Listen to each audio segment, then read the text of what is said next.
tarde, boa noite. 2, 3, 4, meio-dia e 34.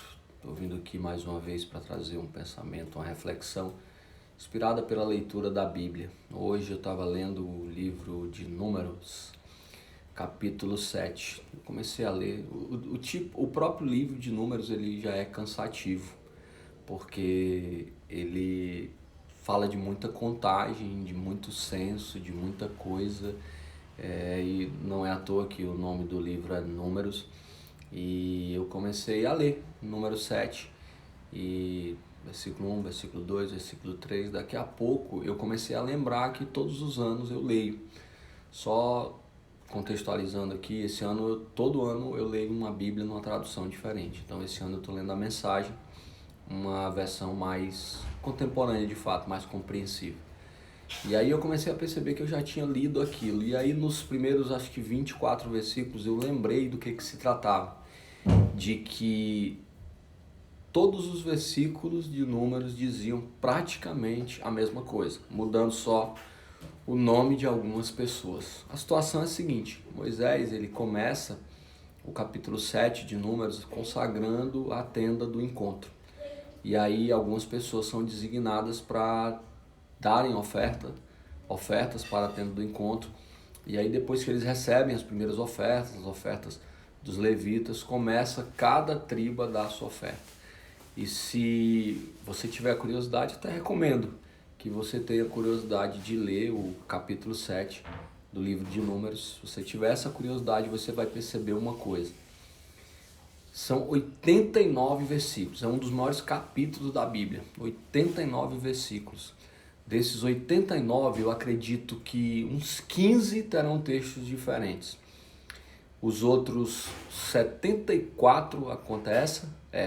Eu não fiz essa conta, tá? Estou só aqui elocubrando.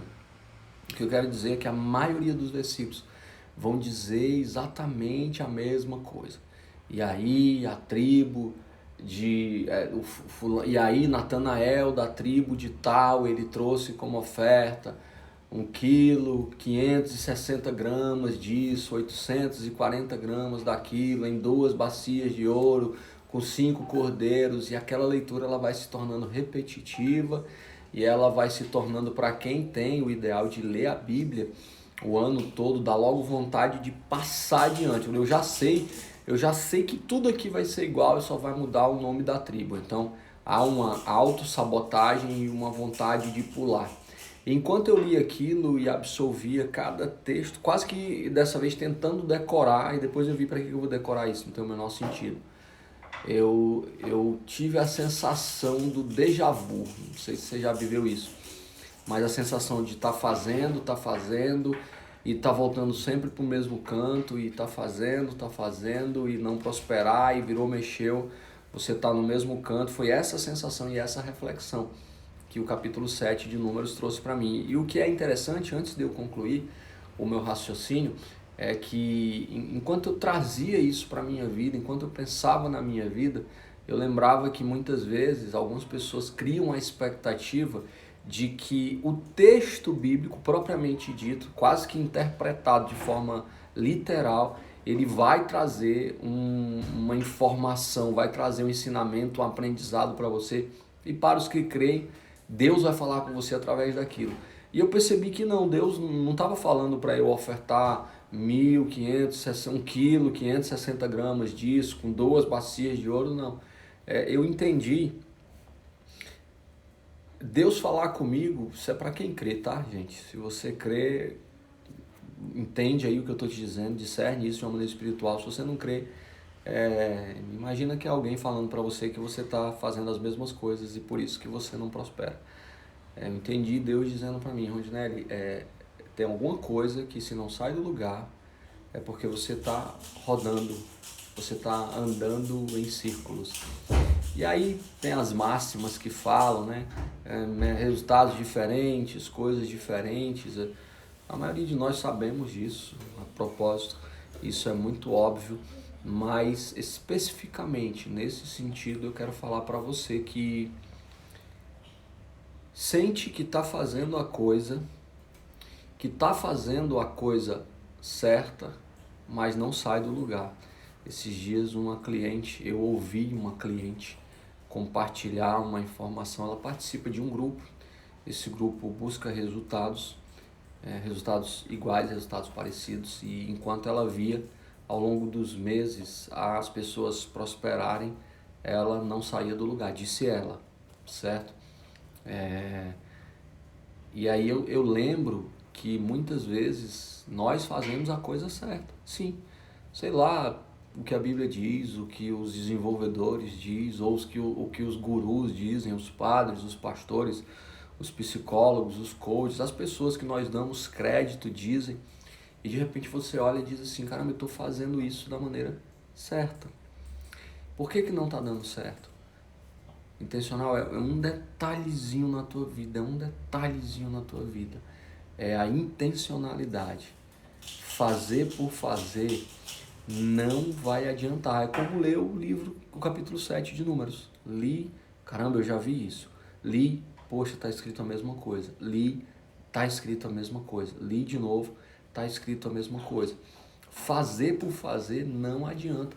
Você pode até estar fazendo certo e vai ser vantajoso de qualquer forma.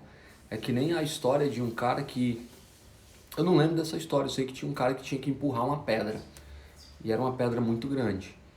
E ele passou meses, anos empurrando essa pedra e essa pedra não se moveu. E aí parece que ele foi questionar a Deus, por que Deus mandou ele empurrar a pedra e ele fazia isso durante tantos anos e a pedra não tinha se movido. E aí a história conta, pelo menos o que eu me lembro, que a intenção não era mover a pedra, era que ele ficasse mais forte. Então, fazer por fazer, sim, de certa forma há vantagens, mas não tem resultados específicos, não tem propósito. Esse é o grande lance. Eu sempre cito o exemplo do Ayrton Senna. O Ayrton Senna, ele dirigia todos os dias intencionalmente para melhorar. Eu não dirijo intencionalmente para melhorar. Então eu não posso dizer que por eu dirigir todo dia eu sou um motorista melhor. Então você não pode dizer que porque você faz alguma coisa todo dia, embora essa coisa seja certa, seja boa, faça bem para você e faça para os outros, não necessariamente você está melhorando nisso, porque você está fazendo por fazendo. O que eu quero trazer para você? Se você é alguém que está vendo esse vídeo aqui agora e que tem a sensação de que está vivendo as mesmas coisas, tem a sensação de que sua vida não anda, que a vida dos outros anda e a sua não anda, você tem que parar para verificar o propósito, a intencionalidade com que você faz isso. Se você estiver fazendo isso pelo propósito errado ou sem propósito, você não vai conseguir. A única coisa que vai acontecer é que você vai ficar mais forte. Isso já é bom. Mas o resultado por si só, ele não vai aparecer. Então pensa nisso. Se você faz repetidas coisas corretas, que fazem bem, mas elas não têm trazido resultado, você está fazendo sem propósito, ou com um propósito divergente, com um propósito, quem sabe, de querer mostrar para alguém. Já pensou nisso? Eu já pensei. Pensei até agora em falar umas outras coisas sobre o que eu pensava, mas o tempo está acabando. Então, fica essa reflexão aí. Para mim ficou, eu espero que fique para você também. Se vale a pena, aliás, se faz sentido, então é isso, faz isso. Valeu. Tchau, tchau.